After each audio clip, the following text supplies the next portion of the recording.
So let's call this one due process 1.2. So I'm going through due process for special education for my twins who have autism in Wake County, North Carolina, and I have to become an attorney. So I'm going to put my attorney hat on. I don't have a choice. I have to see this through. I've, exhausted every avenue. There's a serious system in this area to, go against parent advocates who are just trying to see that their child gets a free, appropriate public education. So I named Wake County Public Schools and I named it North Carolina Department of Public Instruction. Now you might ask, why did I name the state?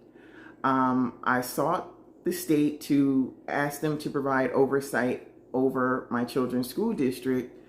And when I had filed the first two complaints, everything was going okay.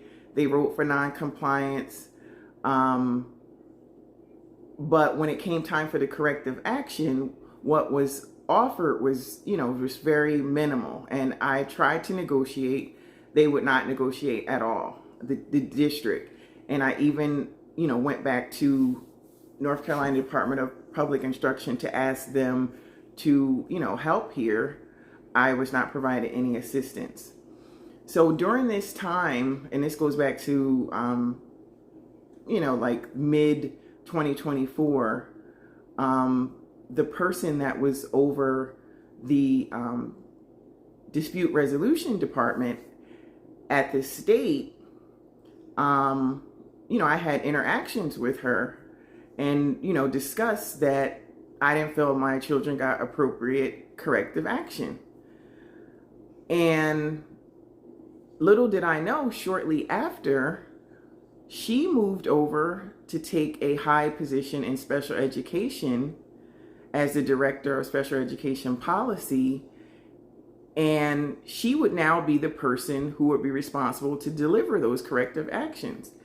And the corrective action was not delivered appropriately.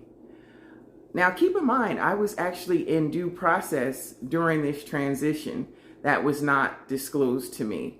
Now, I see it as a conflict of interest because this person's name is on documents, one with the Department of Public Instruction working on my children's cases, and then also with the district working against me on my children's cases.